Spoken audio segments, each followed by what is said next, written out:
ನಮಸ್ತೆ, ಎಲ್ಲರೂ ಹೇಗಿದ್ದೀರಾ? ಚೆನ್ನಾಗಿದ್ದೀರಾ? ನಾನು ಕೂಡ ಚೆನ್ನಾಗಿದ್ದೀನಿ. Welcome to my channel Nagaveni kitchens and ಬ್ಲಾಗ್ಸ್ಗೆ. ಇವತ್ತಿನ ವಿಡಿಯೋ ಬಂದು ಇನ್ನೇನು 2-3 ದಿನಗಳಲ್ಲಿ ದಸರಾ ಹಬ್ಬ ಶುರು ಆಗ್ತಾಯಿದೆ. ದಸರಾ ಹಬ್ಬದಂದು ಬನ್ನಿ ಮರಕ್ಕೆ ಪೂಜೆ ಮಾಡೋದು ತುಂಬಾ ವಿಶೇಷ. ದಸರಾ ಹಬ್ಬದಂದು ಬನ್ನಿ ಮರ ಪೂಜೆ ತುಂಬಾ ಪ್ರಾಮುಖ್ಯತೆ. ಹಾಗೆ ಋಗ್ವೇದ ಕಾಲದಿಂದಲೂ ಬನ್ನಿ ಮರದ ಉಲ್ಲೇಖವಿದೆ. ಬನ್ನಿ ಮರವನ್ನು ಶಮೀವೃಕ್ಷ ಅಂತಲೂ ಕರೀತಾರೆ. ದೇವತೆಗಳು ಅಮೃತಕ್ಕಾಗಿ ಕ್ಷೀರ ಸಮುದ್ರವನ್ನು ಮಂಥನ ಮಾಡಿದಾಗ ದೇವತಾ ವೃಕ್ಷಗಳು ಪ್ರತ್ಯಕ್ಷವಾದವು. ಅವುಗಳಲ್ಲಿ ಶಮೀವೃಕ್ಷವೂ ಒಂದು ಎಂದು ಹೇಳಲಾಗುತ್ತದೆ. ಈ ಶಮೀವೃಕ್ಷವನ್ನು ಪೂಜೆ ಮಾಡುವುದು ಬೆಳಗಿನ ಹೊತ್ತು ಬ್ರಾಹ್ಮಿ ಮುಹೂರ್ತದಲ್ಲಿ ಪೂಜೆ ಮಾಡುವುದು ತುಂಬಾ ಒಳ್ಳೆಯದು. ಹಾಗೆ ನಾನು ಬನ್ನಿ ಮರವನ್ನು ಅಲ್ಲಿ ಪೂಜೆ ಕಟ್ಟೆ ಹೋಗಿ ತೋರಿಸೋಕ್ಕಿಂತ ಮುಂಚೆ ನಮ್ಮ ಹೊಲದಲ್ಲಿರುವ ಬನ್ನಿ ಮರದ ಪೂಜೆಯನ್ನೇ ನಾನು ನಿಮಗೆಲ್ಲ ತೋರಿಸ್ತಾ ಇದ್ದೀನಿ. ಬನ್ನಿ ಮರದ ಮಹತ್ವ ತುಂಬಾ ಇದೆ. ರಾಮಾಯಣ ಮತ್ತು ಮಹಾಭಾರತದಲ್ಲೂ ಕೂಡ. ಹಾಗೆ ತ್ರೇತಾಯುಗದಲ್ಲಿ ರಾಮನು ಲಂಕೆಗೆ ಹೋಗುವಾಗ ಶಮಿ ಪೂಜೆ ಮಾಡಿದನೆಂಬ ನಂಬಿಕೆ ಇದೆ. ಆದ್ದರಿಂದ ರಾಮಾಯಣವನ್ನು ಗೆದ್ದು ಬಂದ ಎಂಬ ರಾಮಾಯಣದಲ್ಲಿ ಹೇಳಲಾಗುತ್ತದೆ.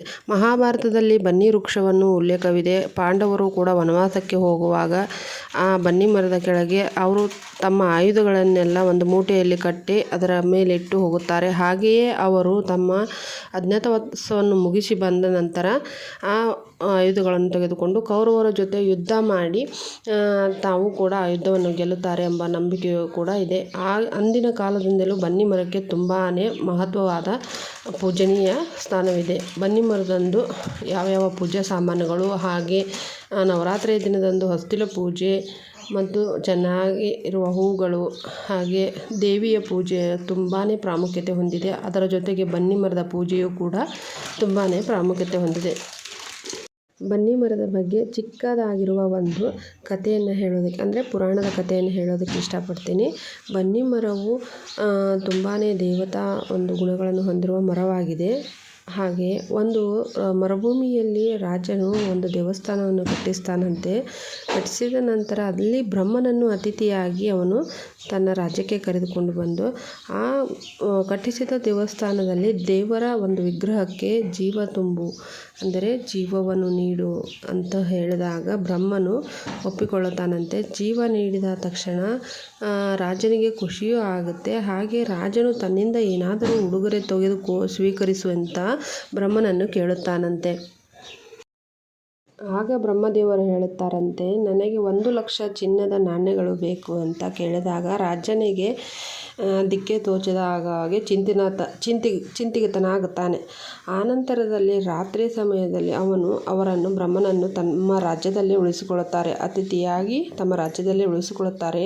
ಹಾಗೆ ಚಿಂತಕರಾಗಿ ಮಲಗಿದಾಗ ನಿದ್ರೆಯಲ್ಲಿ ದೇವಿ ಪ್ರತ್ಯಕ್ಷಯಾಗಿ, ನೀನು ಬನ್ನಿ ಮರದ ಸೊಪ್ಪನ್ನು, ಅಂದರೆ ಬನ್ನಿ ಮರದ ಎಲೆಗಳನ್ನು ತಂದು ನಿನ್ನ ಮನೆಯಲ್ಲಿ ಇಡು, ಅದು ದ್ವಿಗುಣಗೊಳ್ಳುತ್ತದೆ, ದ್ವಿಗುಣ ಸಂಪತ್ತು ಆಗುತ್ತದೆ ಅಂತ ಹೇಳಿದಾಗ ಏನೋ ಮಧ್ಯದಲ್ಲೇ ಎಚ್ಚರಗೊಂಡು ಏನೋ ದೇವಿ ಸಂದೇಶ ಕೊಟ್ಟಿದ್ದಾಳೆ ಅಂತ ಮಧ್ಯರಾತ್ರಿಯಲ್ಲಿ ರಾಜನು ಎದ್ದು ಬನ್ನಿ ಮರದ ಹತ್ತಿರ ಹೋಗಿ ಬನ್ನಿ ಮರದ ಸೊಪ್ಪು ತೆಗೆದುಕೊಂಡು ಬಂದು ತನ್ನ ಅರಮನೆಯಲ್ಲಿ ಇಡುತ್ತಾನೆ.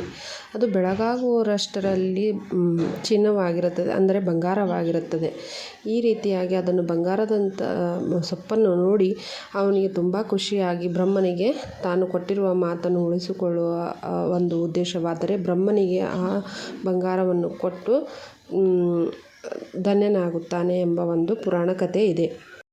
ಹಾಗೆಯೇ ದಸರಾ ಹಬ್ಬದಲ್ಲಿ ಬನ್ನಿ ಮರಕ್ಕೆ ಪೂಜೆ ಮಾಡುವುದು ನಮ್ಮ ಇಷ್ಟಾರ್ಥಗಳನ್ನು ಸಿದ್ಧಿಗೊಳಿಸುವುದು, 9 ದಿನ 9 ದೇವತೆಯರ ಆಶೀರ್ವಾದವನ್ನು ಪಡೆಯುವ ಒಂದು ಸದಾ ಅವಕಾಶ ಈ ದಿನಗಳಲ್ಲಿ ಇರುತ್ತದೆ.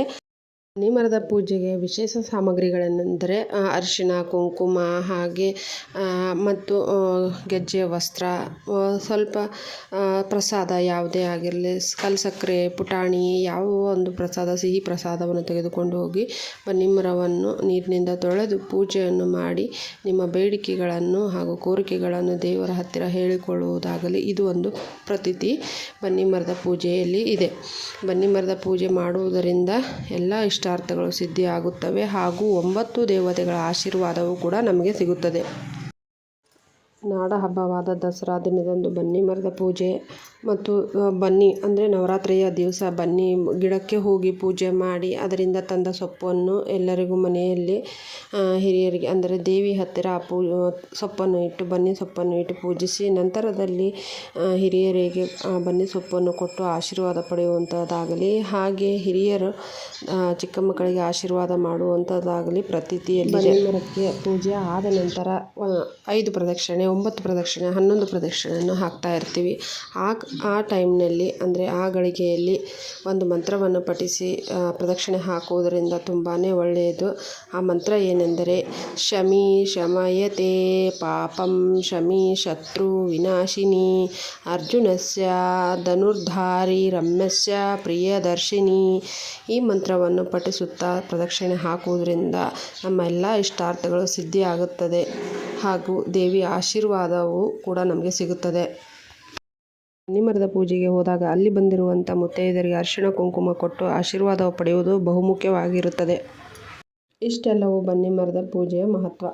ಹಾಗೆಯೇ ಈ ಶ್ಲೋಕವನ್ನು ನಾನು ಡಿಸ್ಕ್ರಿಪ್ಷನ್ ಬಾಕ್ಸ್ನಲ್ಲಿ ಹಾಕಿದ್ದೀನಿ, ಹಾಗೆ ವಿಡಿಯೋ ಕೊನೆಯದಲ್ಲೂ ಕೂಡ ಈ ಶ್ಲೋಕವನ್ನು ಹಾಕಿರುತ್ತೇನೆ. ನೀವು ಕೂಡ ಈ ಶ್ಲೋಕವನ್ನು ಹೇಳಿ ದೇವಿಯ ಆಶೀರ್ವಾದವನ್ನು ಪಡೆದುಕೊಳ್ಳಿ ಎಂದು ಹೇಳುತ್ತಾ ಈ ವಿಡಿಯೋ ಇಷ್ಟ ಆದಲ್ಲಿ ಲೈಕ್ ಮಾಡಿ, ಶೇರ್ ಮಾಡಿ, ಕಮೆಂಟ್ ಮಾಡಿ, ಪ್ಲೀಸ್ ಮರಿದೆ ಸಬ್ಸ್ಕ್ರೈಬ್ ಮಾಡಿ.